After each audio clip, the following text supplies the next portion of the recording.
কেননা আলী হাসান ওসামা ওয়াজ করার পরে আমার ওয়াজ যে কেউ খাবে না এটা আমি বুঝি, এই জন্য আমি লম্বা করব না, আমি শর্টে মেরে দিব, পাতাইলা চলে যাব, এই জন্য অল্প সময় শেষ করে দিব। কারণ আমি তো ঠান্ডা হুজুর, ঠিক না? এত বেশি এলেম সেলেমও নাই আমার, না বস্তাতান ফিল ইলমে না জিসমে, এই জন্য আমি লম্বা করব না, কিন্তু মনোযোগ দিয়ে শুনলে কাজে লাগবে। এই মাদারীপুরের যুবক যুবতীরা সারা রাত্রে নেটে যা দেখে, এটা যদি সমাজে প্রকাশ পাইত তাহলে কোনো যুবককে তার মা ঘরে ঢুকতে দিতেন না। বলো কারা? বলুক মেয়েরা ভিতর থেকে। কেউ সমাজে যদি প্রকাশ করে দিতেন, আল্লাহ কসম খোদা, কোন মেয়ের বাড়িতে কোনো ছেলের প্রস্তাব যেত না। সত্য বলতেছি, ইন্টারনেটের যুগ, কোন ছেলের কাছে কোনো মেয়ের বাবা মেয়ে দিতে চাইতেন না।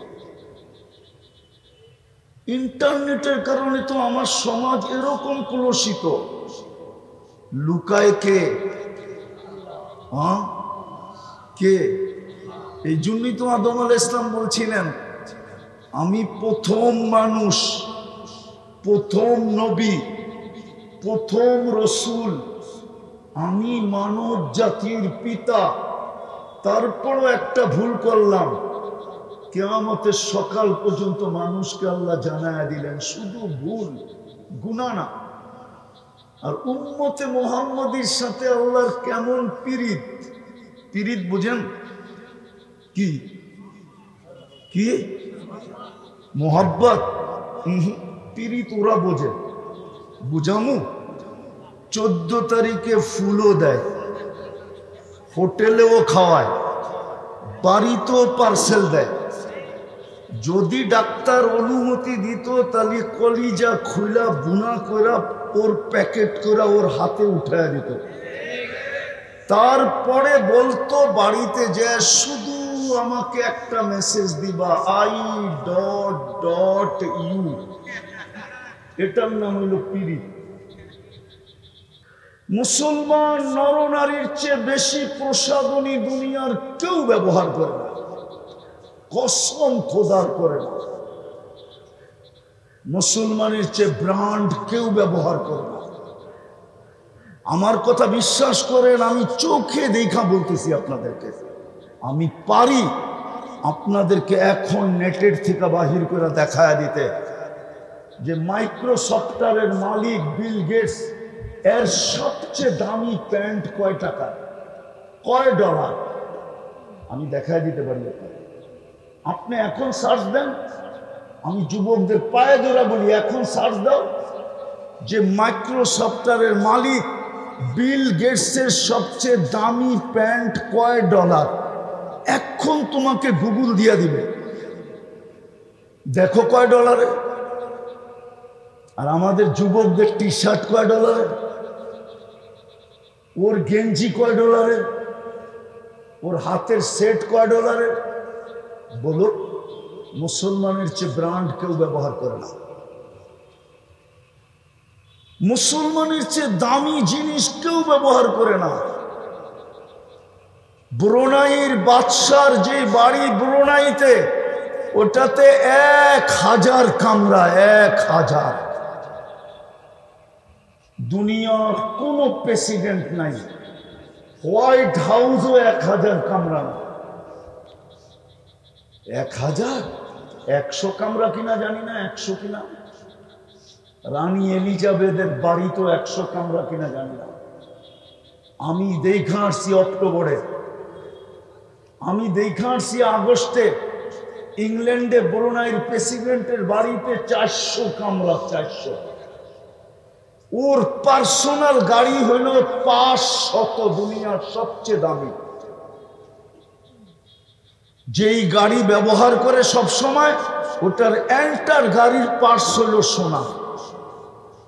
আমি আপনাদেরকে দেখাইতে চাইতেছি, ইতিহাস বলতে চাইতেছি না, ব্যথা বুঝাইতে চাইতেছি যে সব দিক দিয়ে যখন মুসলমান উর্দে, তো আজকে মুসলমানের এই দুরবস্থা কেন? কেন মুসলমান নির্যাতিত? কেন মুসলমান নিষ্পেষিত? কেন মুসলমান ঘৃণিত? কেন মুসলমান দীক্ষিত? কেন মুসলমান লাঞ্ছিত? কেন মুসলমান বঞ্চিত? কেন মুসলমান নির্যাতিত? যেটা দেখতে দেখতে দেখতে দেখতে আমাদের যুবক যুবতীরা, আমার সমাজের শিক্ষিত মানুষগুলা, আমার সমাজের মানুষগুলা ইসলাম বিদ্বেষী হতে চলছে। ওরা সদা সর্বদা ফেসবুক খুললেই দেখে, নেটের জগতে ঘুরলেই দেখে, দুনিয়ার কোথাও ভ্রমণে গেলেই দেখে যে আমরা সর্বদিক দিয়ে লাঞ্ছিত, সর্বদিক দিয়ে বঞ্চিত, সর্বদিক দিয়ে দীক্ষিত, সর্বদিক দিয়ে ঘৃণিত। বিদায় ইসলামের ঘৃণা ওদের দিনের ভিতরে বসতে শুরু করছে। আর শুধু বসতে শুরু করছে না, মুসলমান আজকে ইসলামকে ঘৃণা করতে শুরু করছে। মুসলমানের চেয়ে বেশি আর কেউ ইসলামকে ঘৃণা করে না। কিন্তু যুবক, একটা কথা মনে রাখো, একটা কথা মনে রাখো, তুমি ওদের সাজেই যত সাজো না কেন, তোমাকে বাঁচাইতে হলে ইটালিতে লম্বা কয়েকটা বান্ডেল গুনতে হবে। তোমার রূপরেখা দেখা কেউ তোমাকে এই দেশ থেকে নিয়ে যাবে না। মনে হয় বুঝাইতে পারি না। তোমাকে লম্বা বান্ডেল দিয়ে যেতে হবে। তোমার রূপরেখা দেখাও তোমাকে নিবে না, তোমার পোশাক আশাক দেখা নিবে না। রব্বে কাবার কসম, কোনো দিন তোমাকে নিবে তো না, নিবে না, তোমাকে পছন্দ পর্যন্ত করবে না। আমরা চিনি, আমাদেরকে চিনাইতে হবে না। আমি চিনি যাদের কাছে আল্লাহুম্মা লাকাল হামদ কুল্লাহু দিক্কাহু জিল্লাহু সিররাহু আলানিয়াতাহু আউওয়ালাহু আখিরাহু সগীরাহু ওয়া কবীরাহু। আল্লাহুম্মা লাকাল হামদ কামা ইয়ানবাগি লিজালালি ওয়াজহিক ওয়া আযীমি সুলতানিক হামদান খালিদান মা খুলুদিক দাইমান মা দাওয়ামিক লা মুনতাহা লাহু দুনা ইলমিক ওয়া লা মুনতাহা লাহু দুনা মাশিয়াতিক। আল হাইয়ুল কাইয়্যুম আলিকুল আযীম জাওয়াদুল কারীম হান্নান মান্নান ফাআলুন লিমা ইউরিদ। والصلاة والسلام على حبيبنا وحبيب ربنا مصطفى مجتبى لواء الحمد بيده يوم القيامة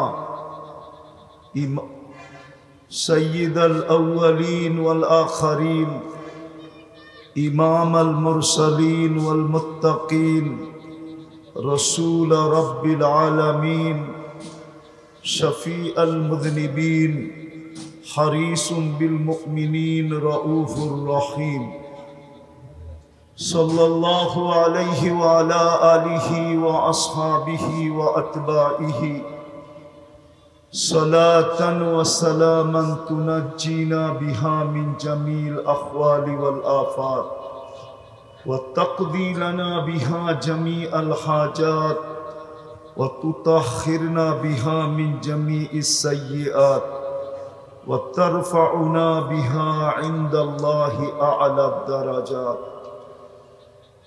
أما بعد فأعوذ بالله من الشيطان الرجيم. بسم الله الرحمن الرحيم. لئن شكرتم لأزيدنكم ولئن كفرتم إن عذابي لشديد. وقال جل جلاله وأما بنعمة ربك فحدث. وقال رسول الله صلى الله عليه وسلم اغتنم خمسا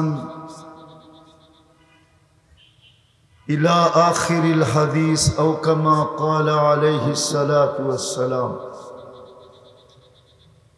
উক্ত মাহফিলের সম্মানিত সভাপতি, উপস্থিত ওলামায়ে কেরাম, শহরের বিভিন্ন জায়গা থেকে আগত মুসলমান ভাইয়েরা, বিশেষভাবে যুবকরা, যেই পর্যন্ত লাউড স্পিকারের আওয়াজ পৌঁছতেছে, যদি কান পাতার সুযোগ থাকে, অর্থাৎ শোনার যদি কোনো সুযোগ থাকে, তাহলে পর্দার অন্তরালে মা ও বোনেরা, কোরআন হাদিস থেকে যতটুকুই তিলাওয়াত করলাম, আশা রাখি একই সামনে রেখে কিছু কথা রাখব, কিন্তু সাথে সাথে সকলের কাছে হাত জোর অনুরোধ, যতটুকু শুনব, যতক্ষণ শুনব, কথা যতক্ষণ চলবে, পরিপূর্ণ মনোযোগ দিয়ে শুনব।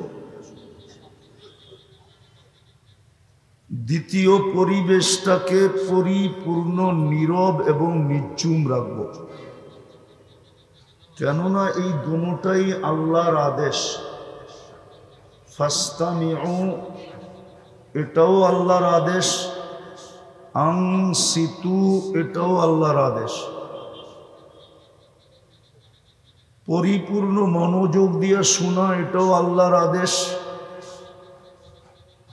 পরিপূর্ণ পরিবেশটাকে নির্জুম রাখা, এটাও আল্লাহর আদেশ। আর সত্য এটাই, সত্য এটাই, আল্লাহর আদেশ যত মানব,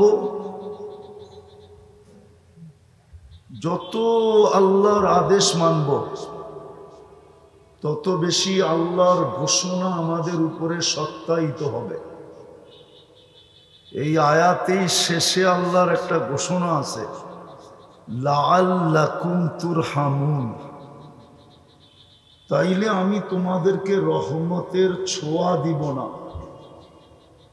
কিছু জিনিসের ছোঁয়া লাগলেই শোনা হয়, যেমন প্রবাদ বাক্য প্রসিদ্ধ, পরশ পাথরের ছোঁয়া লাগলে নাকি লোহা শোনা হয়। মেনে নিলাম কিছু সময়ের জন্য এটা সত্য, যদিও আজ পর্যন্ত কেউ পরশ পাথর পায় নাই, দুনিয়ার কোনো মিউজিয়ামেও নাই। এটার অস্তিত্ব আছে কিনা বিজ্ঞান বলতে পারে না, যে এমন কোনো পাথর দুনিয়াতে আছে কিনা যেটা ছোঁয়া লাগলে কি হয়, শোনা হয়। কিন্তু মেনে নিলাম পরশ পাথরের ছোঁয়া লাগলে যদি শোনা হতে পারে, তো আজকে তো শুধু রহমতের ছোঁয়া লাগবে না, যদি আল্লাহর হুকুম পুরা হইল, তাহলে শুধু রহমতের ছোঁয়া লাগবে না, হতে পারে রহমতের বৃষ্টিও হবে। অনেকে আকাশের দিকে চাইতেছে মেঘ আসে কিনা, ঠিক না? যদি রহমতের ছোঁয়া লাগলেই শোনা হয়, রহমতের ছোঁয়া লাগলেই শোনা হয়। একটা উদাহরণ দিব, হাদিস থেকে দিতেছি, একটু পিছের থেকে নিয়ে যাইতেছি যাতে বুঝে আসে। বুঝে না আসলে কিন্তু জীবনটা কেটে যাবে। আমরাও ভুল ধারণা নিয়ে কবরে চলে যাব। আজকে আমরা সবাই ভুল ধারণায় আছি, সবার ধারণা ভুল।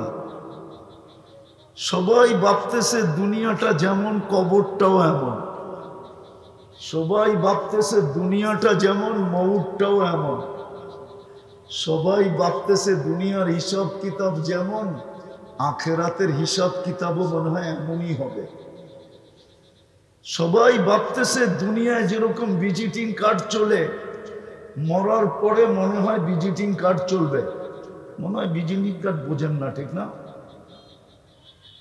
বোঝেন ভিজিটিং কার্ড না? মনে হয় বোঝেন টোঝেন না, ঠিক না? মাদারীপুরের মানুষ তো সাদা সিধা মানুষ, প্রত্যেকে বুঝবে। ভিজিটিং কার্ড দুনিয়াতে চলে, ঠিক না? না চলে না? আরে আইডি তো চলে, প্রত্যেকের ভিন্ন ভিন্ন আইডি আছে, ঠিক না? কি বলেন? দুনিয়ায় যেরকম আইডি চলে, ভাবতেছে কবরও এরকম আইডি চলবে। না না, ভুল ধারণা। ভাবতেছে দুনিয়ায় যেরকম সম্পর্ক চলে কবরও এরকম সম্পর্ক চলবে। আমি নিয়ে যেতেছি, দেখাবো দুই একটা করে দেখাবো, তারপরে আসল জায়গায় নিয়ে যাব। কেননা জীবনটা কিন্তু ছোট, অস্তিত্ব নিজের ইচ্ছায় না। আল্লাহর রহমতের বৃষ্টি যদি আমাদের উপরে না হতো তাহলে আমি কোনোদিন মানুষ রূপে অস্তিত্ব নিতাম না। মানুষ রূপে অস্তিত্ব নেওয়া এটাই প্রমাণ করে যে আল্লাহর রহমতের বৃষ্টি আমার উপরে ছিল, বিদায় আমি সৃষ্টির শ্রেষ্ঠত্বের মুকুট মাথায় নিয়ে অস্তিত্ব নিতে পারছি। আমি মানুষ, সৃষ্টির সেরা। একদিকে সেরা না, সর্বদিকে সেরা। আমার কোনো তুলনা হয় না। কোনো সৃষ্টির সাথে মানুষের তুলনা হয় নাকি? ফেরেশতার সাথেও তুলনা হয় না। যদি তুলনা হইতো তাহলে ফেরেশতা 24 ঘন্টা আমার সেবা করতো কেন? হাদিস তো বলে ফেরেশতা 24 ঘন্টা আমাদের সেবা করে। মনে হয় হুজুররা বিশ্বাস করতে চাইতেছে না। ফেরেশতা 24 ঘন্টা সেবা করে। ফেরেশতাদের অনুরোধ ছিল ফাজআল লাহুমুদ দুনিয়া ওয়াজআল লানাল আখিরা, মানুষকে দুনিয়া দিয়া দেন, আমাদেরকে আখিরাত দিয়া দেন। যুক্তি বলে ওরা যাবে আর নাফরমানি করবে। আতাজালু ফিহা মান ইউফসিদু ফিহা, ওরা জমিনকে রক্তে রঞ্জিত করবে, ওরা সারা দিন নাফরমানি করবে। বলুক এই যুবকরা, আমি গানের কথা বলতেছি না, নাচের কথা বলতেছি না। এই মাদারীপুরের যুবক যুবতীরা সারা রাত্রে নেটে যা দেখে, এটা যদি সমাজে প্রকাশ পাইত তাহলে কোনো যুবককে তার মা ঘরে ঢুকতে দিতেন না। বলো কারা? বলুক মেয়েরা ভিতর থেকে। কেউ সমাজে যদি প্রকাশ করে দিতেন, আল্লাহ কসম খোদা, কোন মেয়ের বাড়িতে কোনো ছেলের প্রস্তাব যেত না। সত্য বলতেছি, ইন্টারনেটের যুগ। কোন ছেলের কাছে কোনো মেয়ের বাবা মেয়ে দিতে চাইতেন না। ইন্টারনেটের কারণে তো আমার সমাজ এরকম কলুষিত। লুকায় কে? কে? এই জন্যই তো আদম আলাইহিস সালাম বলছিলেন, আমি প্রথম মানুষ, প্রথম নবী, প্রথম রসুল, আমি মানব জাতির পিতা। তারপরও একটা ভুল করলাম, কিয়ামতের সকাল পর্যন্ত মানুষকে আল্লাহ জানায়া দিলেন শুধু ভুল, গুনাহ না। আর উম্মতে মুহাম্মদীর সাথে আল্লাহর কেমন পীড়িত। পীড়িত বুঝেন কি? কি মোহাব্বত? পীড়িত ওরা বোঝে, বুঝামু। 14 তারিখে ফুলও দেয়, হোটেলেও খাওয়ায়, বাড়িতেও পার্সেল দেয়। যদি ডাক্তার অনুমতি দিত তাহলে কলিজা খুলা বুনা করা ওর প্যাকেট করে ওর হাতে উঠায় দিত। তারপরে বলতো বাড়িতে যে শুধু আমাকে একটা মেসেজ দিবা, I.U, এটার নাম হইল পীড়িত। কিন্তু ছেক্ষায় সবাই, এটাই বাস্তব। চেহারায় বলতেছে সব ছেক্ষাউরা পারে না, ওরা সামাজিকতার কারণে মিছিল বাহির করতে। নাইলে মাদারীপুরে ডেলি মিছিল হইতো, আর পুলিশের কন্ট্রোলের বাহিরে হইতো। প্রত্যেক বাড়ির সামনে যায় মিছিল করতো, শেখে এসে আমার ভাই, পরেরটা বললাম না, বাইরো বাড়ির থেকে বাইরো। কিন্তু সামাজিকতার কারণে পারে না। তো যেটা বুঝাইতেছিলাম, আদম আলাইহিস সালাম বলে উম্মতে মুহাম্মদীর সাথে কেমন মহব্বত। 24 ঘন্টা গুনাহ করে আল্লাহ কাউকে জানতে দেয় না। আর আমি তো একটা ভুল করলাম সারা দুনিয়াকে জানায় দিল, না জানায় নাই? কি বলে হুজুররা? হুজুর তো নাই, সব চলে গেছে, সব চলে গেছে। এখন তো দেখতেছি সব বাচ্চা বাচ্চা বসে আছে, ঠিক না? তো যেটা বুঝাইতেছিলাম, উম্মতে মুহাম্মদীর সাথে আল্লাহর মোহাব্বত। আদম আলাইহিস সালাম বলতেছে কেমন মোহাব্বত, সারা দিন গুনাহ করে কাউকে জানতে দেয় না। দ্বিতীয় উনি বলতেছিলেন যে একটা ভুল করলাম, 350 বৎসর কাঁদানের পরে 300 বৎসর কাঁদানের পরে মাফ করলেন। 300 বৎসর টানা কাঁদলেন, তারপরে মাফ হয়েছে। কিন্তু উম্মতে মুহাম্মদী সারাদিন গুনাহ করবে, রাত্রে আল্লাহ ডাইকা ডাইকা মাফ করে দিবে। এখন ডাকতেছে, এখন রাতের 3 ভাগের 1 ভাগ অতিবাহিত হয়ে গেছে, বুখারী শরীফে আছে। এখন ডাকতেছে হালমিন মুস্তাগফির ফাগফির আলা, কে আসিস? সারাদিন গুনাহ করছিস, আমি চলে আসছি তোদের বাড়ির ছাদে, দুনিয়ার ছাদ, প্রথম আকাশে চলে আসছি। মাপ চাইতে দেরি, আমি মাপ করতে দেরি করব না। তো যদি রহমতের ছোঁয়াই না লাগতো তো আপনি মানুষ হইতেন কি করে? বোঝা গেল রহমতের ছোঁয়ায় আপনি মানুষ, নাইলে যা খুশি তা বানাইতে পারতেন। দ্বিতীয়, এর চেয়ে বড় ছোঁয়া দেখাইতেছে। যদি এর চেয়ে বড় রহমত আমাদের উপরে না হইতো তাহলে আমরা মুসলমানের ঘরে আসলাম কি করে? কিন্তু আমার সমাজ তো বলে মুসলমানের ঘরে আমাদের তো আসার দরকারই ছিল না। আল্লাহ তো আমাদেরকে বিপদে ফেলাইলেন, কেননা আমি তো ইসলাম পছন্দ করি না। আর আমি প্রমাণ দিব, যুবকদের চুলের স্টাইল বলে ও ইসলাম পছন্দ করে না। যদি ইসলাম পছন্দ করতো তাহলে ওর চুলের স্টাইল এরকম কেন হতো? ইসলাম কি চুলের স্টাইল দেয় নাই? না দেয় নাই? আরে কি বলেন, দেয় নাই? কুরআন তো বলে মুহাল্লিকিনা রুউসাকুম ওয়া মুকাসসিরিন। ইসলাম তো চুলের স্টাইল দিলেন। ওরা কেন সারা রাত্র নেটে দেখা চুলের ডিজাইন চয়েস করে? 100 টাকার চুল মাদারীপুরে 1000 টাকা দিয়া কাটায়। চাঁদ রাত্রে, ঈদের রাত্রে 1000 টাকা দিয়া চুল কাটায়। 4 ঘন্টা অপেক্ষা করে সিরিয়ালের জন্য। জিজ্ঞেস করেন, ভুল বললাম? ওর কাছে তো ইসলাম পছন্দ না। যদিও আমি বলতেছি প্রথম রহমতের চেয়েও কোটি গুণ বড় রহমতের ছোঁয়া যে মুসলমানের ঘরে অস্তিত্ব দিলেন। কিন্তু আমার সমাজ তো বলে ইসলাম লাইক করি না। আমি নিয়ে যাব, আমি আবার মিলাবো যেখান থেকে শুরু করছি, লম্বা বেশি হবে না। কেননা আলী হাসান ওসামা ওয়াজ করার পরে আমার ওয়াজ যে কেউ খাবে না এটা আমি বুঝি, এই জন্য আমি লম্বা করবো না। আমি শর্টে মেরে দিব, পাতাইলা চলে যাব। এই জন্য অল্প সময় শেষ করে দিব, কারণ আমি তো ঠান্ডা হুজুর, ঠিক না? এত বেশি এলেম সেলেমও নাই আমার, না বস্তাতান ফিল ইলমি না জিসমে। এই জন্য আমি লম্বা করব না, কিন্তু মনোযোগ দিয়ে শুনলে কাজে লাগবে। দ্বিতীয়, আল্লাহ রহমত আমাদের উপরে ছোঁয়া দিলেন, মুসলমানের ঘরে অস্তিত্ব। আজকে ইসলাম তো আমরা লাইক করি না।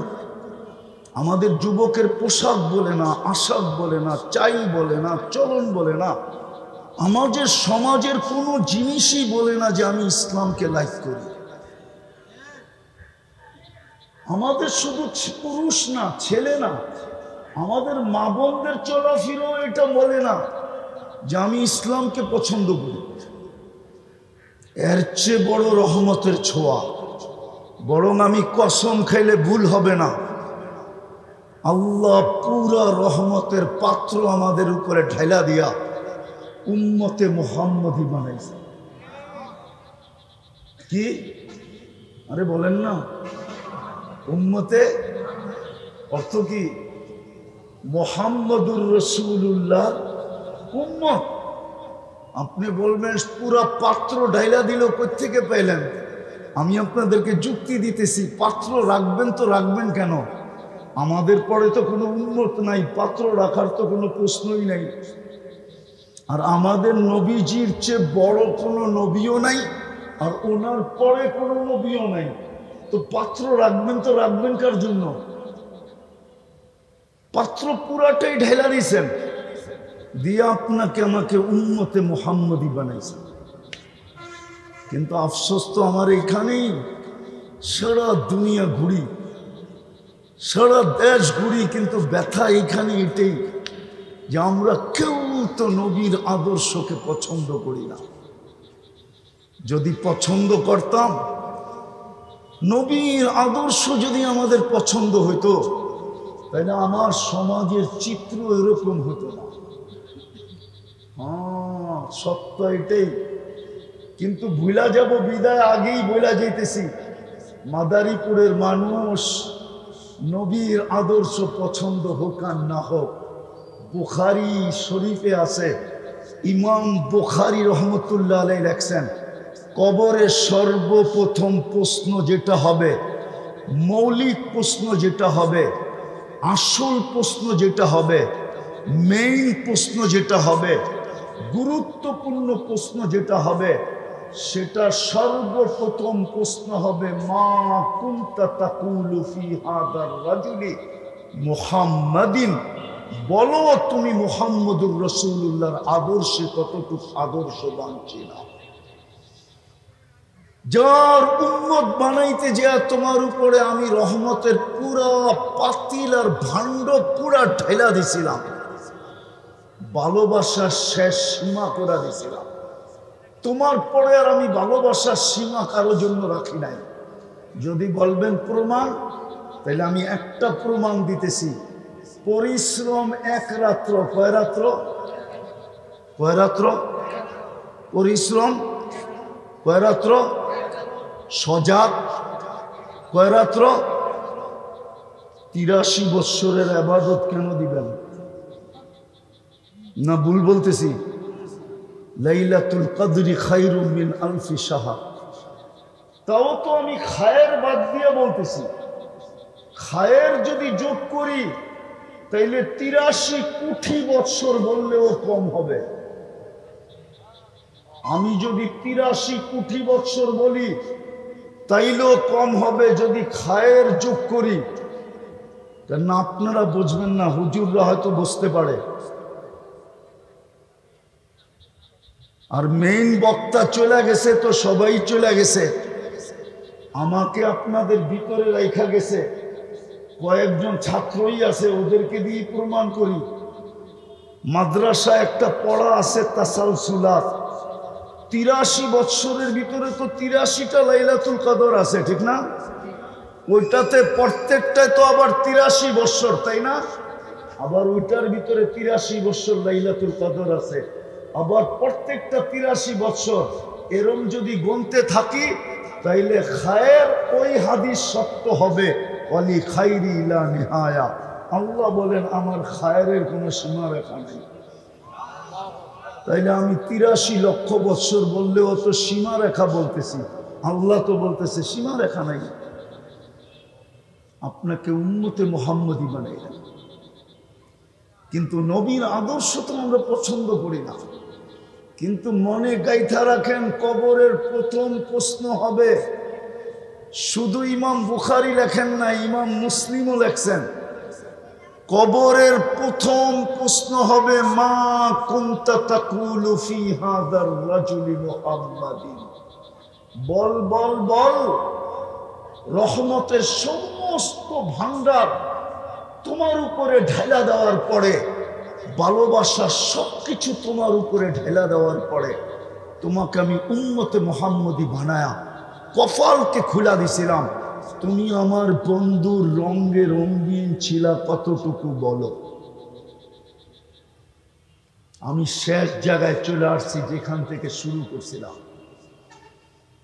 যে আল্লাহর হুকুম না মানলে রহমতের ছোঁয়া লাগবে না। আর যদি মানি তাইলেই রহমতের ছোঁয়া লাগবে। আজকে মুসলিম দুনিয়ার দিকে একটু তাকান, 250 কোটি মুসলিম দুনিয়াতে, 250 কোটি মুসলমান, 60টা মুসলিম দেশ। কয়টা? মনোযোগ মনোযোগ, আওয়াজ না। 60টা মুসলিম দেশ, 250 কোটি মুসলমান দুনিয়াতে। সবচেয়ে বড় টাকা মুসলমানের কথা বলতেছি, যেখানে সবচেয়ে বেশি ইউরোপ প্রবাসী। মাদারীপুরের চেয়ে ইউরোপ প্রবাসী বাংলাদেশে কোথাও নাই। ওর বুকের ভিতরে পা দিয়া বলতেছি, শুধু মাদারীপুরে ব্যবহৃত কাপড় যতগুলা আলমারিতে রাখা আছে, ইউরোপের কোন দেশে এতগুলা ব্যবহৃত কাপড় এন্টার দেশে আলমারিতে রাখা নাই। চ্যালেঞ্জ, যদি ব্যবহৃত কাপড় আলমারিতে রাখা থাকতো তাইলে ইউরোপের গলি গলি, প্রত্যেক রোডে রোডে, প্রত্যেক চৌরাস্তায়, প্রত্যেক সুপার মার্কেটের সামনে, প্রত্যেক কাপড়ের দোকানের সামনে পুরান কাপড় রাখার জন্য আমাদের দেশে যেরকম শহরে ডাস্টবিন রাখা থাকে, ময়লা রাখার জন্য, পুরান কাপড় ড্রপ করার জন্য এরকম বক্স রাখা থাকতো না। না না না, সবচেয়ে বেশি কাপড় মুসলমান পরে, কাপড় চোপড়। আমার কথা মাইনা নেন, আমি 103টা দেশ ঘুরা বলতেছি। আমার কাছে শুধু নিউজিল্যান্ড বাকি আছে, 7 মহাদেশও বাকি নেই, দেখা শেষ। আমার দিলে এখন আর দুনিয়া ঘোরার কোনো আকাঙ্ক্ষা নাই। সেঞ্চুরি হয়ে গেছে, আরেকটা হইলে হবে, না হইলে নাই। আমি ঘুরা বলতেছি, আমি আপনাদের স্বাধীনতা দেখি নাই। আমার বড় দুঃখ থাকবে মৌত পর্যন্ত, কেননা প্রথম স্বাধীনতার সময় তো বড় ছোট ছিলাম, তেমন বুঝ ছিল না। একটা নতুন স্বাধীনতা আসলো, এটাও চোখে দেখলাম না। কিন্তু দেখবো তো দেখবো কি করে, ওই দিন তো আমি মাটিতেই ছিলাম না, আমি তো আকাশে ছিলাম, আকাশে। 4 তারিখ রাত্রে আমি ইংল্যান্ড থেকে কানাডা যেতেছিলাম, নামার পরে শুনছি স্বাধীন হয়ে গেছে। আমি ইংল্যান্ডে কানাডায় যখন নামছি তখন 5 তারিখ, কানাডার 5 তারিখ। এইখানে দিন পার হয়ে রাত্র 8টা বাজছে, আমি 7টার সময় গিয়ে নামছি। আমি সারা রাত্র আকাশে উঠতেছিলাম। তো যেটা বুঝাইতেছিলাম, সবচেয়ে বেশি কাপড় চোপড় মুসলমান পরে। মুসলমানের চেয়ে কাপড় চোপড় দুনিয়ার কেউ পরে না। মুসলমানের চেয়ে সুস্বাদু খানার আইটেম দুনিয়াতে কেউ বেশি খায় না। চ্যালেঞ্জ, এইখানে তো ইটালির প্রবাসীও দাঁড়ানো থাকতে পারে। আমার মনে আছে 2008-এ আমি ইটালিতে ছিলাম, বলোনিয়া। আমার একসাথে এন্টার 25 দেশের সফর চলতেছিল ইউরোপের, 2008। তো আমার পাশে এক খাওয়ার দস্তরখানে ইটালির নবমুসলিম শিল্পপতি ছিল। তো আমাকে বলতেছে, মুফতি সাহেব, জান্নাতে যে এত আইটেম হবে আমার বিশ্বাস হয়। তো আমি বললাম, কি করে বিশ্বাস হয়? কেননা বলোনিয়াতে বাঙালিরা তখন খুব বাঙালি ছিল, 2008-এ, এখনো আছে। ওরা শুধু মাছের আইটেম করছিল 25টা। কয়টা? কয়টা? 25 আইটেম শুধু মাছের। তো বলতেছে, দস্তরখান দেখে আমার মনে হয় জান্নাতে কোটি কোটি আইটেম হবে। আমি বললাম, ইসলামের আগে তুই কি খাইতি? 24 ঘন্টাই তো কাজ করতাম, খাওয়ার সুযোগ কোথায় পাইতাম? হয়তো গাড়ি চালাইতে চালাইতে একটা বার্গার খায়া নিতাম, একটা পিজা খায়া নিতাম, একটা হটডগ খায়া নিতাম, একটা এটা সেটা খায়া নিতাম, উপরে একটা ড্রিঙ্কস, তার উপরে 1 গ্লাস মেরা দিতাম। 1 গ্লাস বুঝেন কি? বেশি খাইলে তো আবার চালাইতে পারবো না। আর 1 গ্লাস মনে হয় বোঝেন না, ঠিক না? বুঝছে বুঝছে, ফিডার তো খায় না। বুঝছে ফিডার তো খায় না, 1 গ্লাস মেরা দিতাম, এই আমাদের খাওয়ান ছিল। দুনিয়ায় মাছেরই 25 আইটেম, মুসলমানের চেয়ে বেশি আইটেম কেউ দুনিয়াতে খায় না। মুসলমান নরনারীর চেয়ে বেশি প্রসাধনী দুনিয়ার কেউ ব্যবহার করে না, কসম খোদার করে না। মুসলমানের চেয়ে ব্র্যান্ড কেউ ব্যবহার করে না। আমার কথা বিশ্বাস করেন, আমি চোখে দেখা বলতেছি আপনাদেরকে। আমি পারি আপনাদেরকে এখন নেটের থেকে বাহির করে দেখায় দিতে যে মাইক্রোসফটের মালিক বিল গেটস এর সবচেয়ে দামি প্যান্ট কয় টাকা, কয় ডলার, আমি দেখায় দিতে পারি। আপনি এখন সার্চ দেন, আমি যুবকদের পায়ে ধরে বলি, এখন সার্চ দাও যে মাইক্রোসফটের মালিক বিল গেটসের সবচেয়ে দামি প্যান্ট কয় ডলার, এখন তোমাকে গুগল দিয়ে দিবে, দেখো কয় ডলারে। আর আমাদের যুবকদের টি শার্ট কয় ডলারে, ওর গেঞ্জি কয় ডলারে, ওর হাতের সেট কয় ডলারে। বলো, মুসলমানের চেয়ে ব্র্যান্ড কেউ ব্যবহার করে না। মুসলমানের চেয়ে দামি জিনিস কেউ ব্যবহার করে না। ব্রুনাইয়ের বাদশার যে বাড়ি ব্রুনাইতে, ওটাতে 1000 কামরা, 1000। দুনিয়ার কোন প্রেসিডেন্ট নাই, হোয়াইট হাউসও 1000 কামরা না। 1000, 100 কামরা কিনা জানি না, 100 কিনা।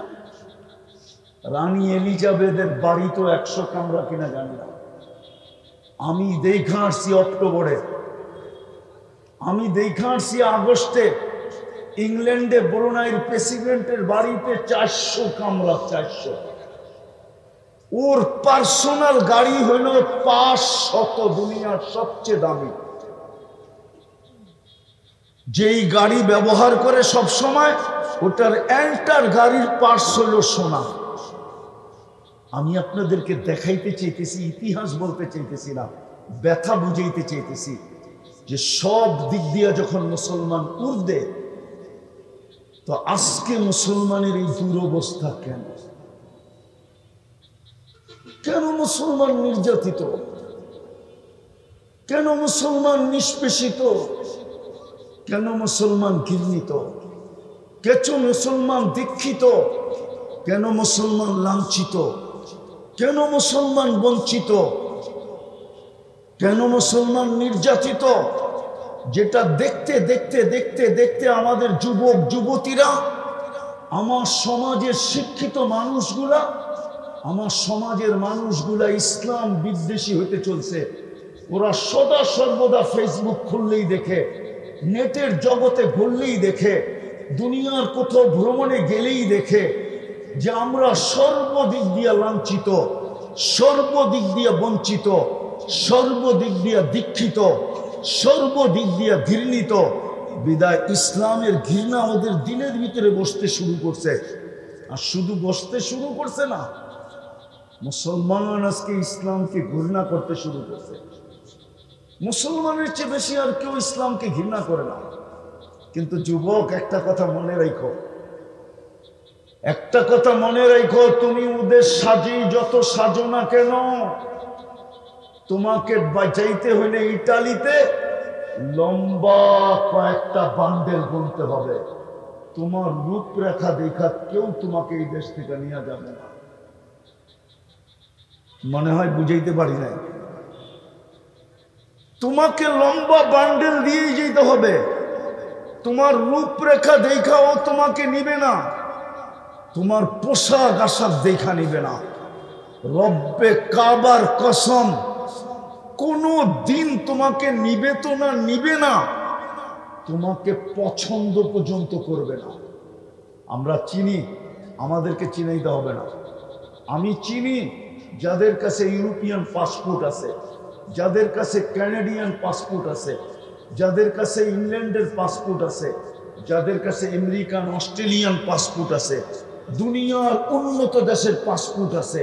ও পাসপোর্টদারি, ওই দেশের নাগরিক, সম পরিমাণ ওই দেশের সুযোগ সুবিধা ভোগ করে বটে, কিন্তু ওর পাসপোর্টটা যখন ইমিগ্রেশনে চেক করে তো ওকে যেই চোখ দিয়া দেখে, ওই দেশের একজন গায়রে মুসলিম নাগরিককে ওই চোখ দিয়া দেখে না।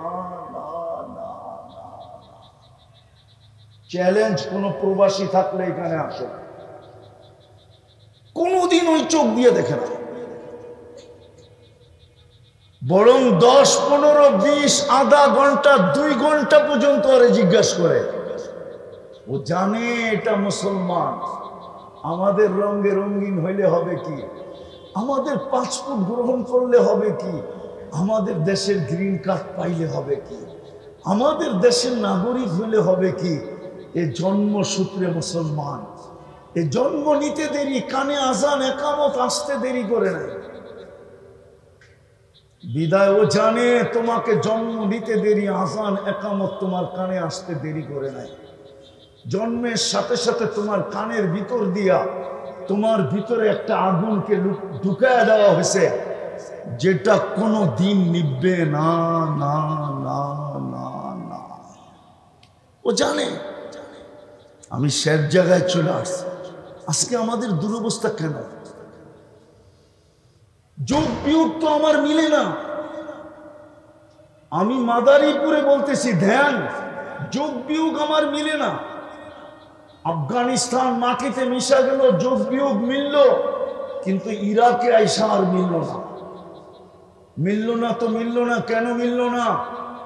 কেন? ইরাকে যদি আমি তাকাই, ইরাকের দিকে যদি আমি দেখি, ইরাকের দিকে যদি আমি দেখি, এইদিকে এইদিকে এইদিকে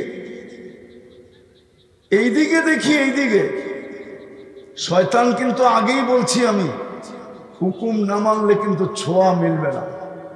আর শয়তান চাবে না আজকে আমরা আল্লাহর রহমতের ছোঁয়া নিয়ে উঠি। শয়তান চাবে না। এই জন্য অনেক পরিস্থিতি, শয়তান ভাবতে ছিল বৃষ্টি আসবেই আসবে, ঠিক না? কিন্তু আসে নাই। অনেকভাবে চাবে যেন রহমতের ছোঁয়া না লাগে। তো যেটা বুঝাইতেছিলাম আমি, যে ইরাক তো আমার যোগ বিয়োগে মিলে না। কেননা ইরাকে তো নবীর কবর দেখি তো দানিয়াল আলাইহিস সালাম ঘুমানো, সাহাবা দেখি তো 12 থেকে 13,000 সাহাবার কবর। হায়দারে কাররারের দিকে দেখি, আলিউল মুর্তাদা হায়দারে কাররার, উনিও তো ইরাকে ঘুমানো,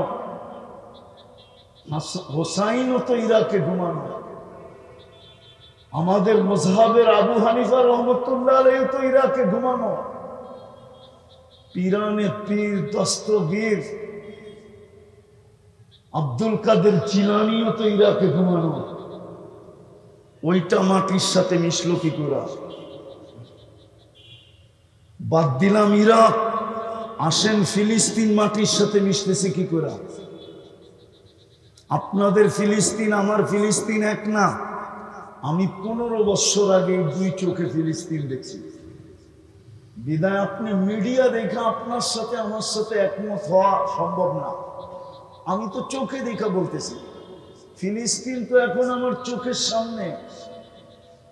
ফিলিস্তিন মাটির সাথে মিশলো কি করে, মিশতেছে কি করে? অথচ ইব্রাহিম খলিল যেখানে ঘুমাইতেছেন, ওয়াদিয়ে খলিলে তো উনি ঘুমাইতেছেন, পাশেই তো মুসা আলাইহিস সালাম কালিমুল্লাহ ঘুমাইতেছেন ওয়াদিয়ে মুসা। 70 জন নবীর কবর যেখানে চিহ্নিত, 45,000 সাহাবায়ে কেরাম যেখানে ঘুমান, মুসলমানের প্রথম কেবলা যেখানে, মেরাজের রাত্রে 1.25 লক্ষ নবীর সশরীরে যেখানে সম্মেলন, 1.25 লক্ষ নবীদের সম্মেলন ছিল। মেরাজের রাত্রে সশরীরে বাইতুল মুকাদ্দাস ফিলিস্তিনে মুহাম্মদুর রাসূলুল্লাহ সশরীরে উপস্থিত ছিলেন ফিলিস্তিনে। যিনি নামাজের ইমামতি করেন, যিনি ওইখানে খুতবা দেন, তারপরে সবার কাছ থেকে বিদায় নিয়ে আরশে যাব। কেননা আকাশের রানওয়ে, আকাশে উঠার রানওয়ে বাইতুল মুকাদ্দাসের উপর থেকে হলো আকাশে যাওয়ার রানওয়ে। ওইখান থেকেই উপরে যান। ওই রানওয়ে হলো ডাইরেক্ট আকাশের প্রথম আকাশের দরজা পর্যন্ত।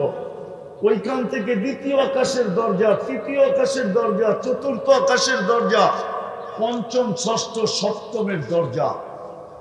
ওই শহরটা মাটির সাথে মিশে কি করে? একটু আমাকে বুঝান। এতগুলা দয়া করার পরেও ফিলিস্তিন কি করে মাটির সাথে মিশে? 250 কোটি মুসলমান কি করে নির্যাতিত হয়? 60টা মুসলিম দেশ থাকা সত্ত্বেও আমরা কি করে নিকৃষ্ট হই? দুনিয়ার সবচেয়ে বেশি আমরা ভোগ করি, আমরা ব্যবহার করি। 70% সম্পদ দুনিয়ার মুসলমানের পায়ের নিচে।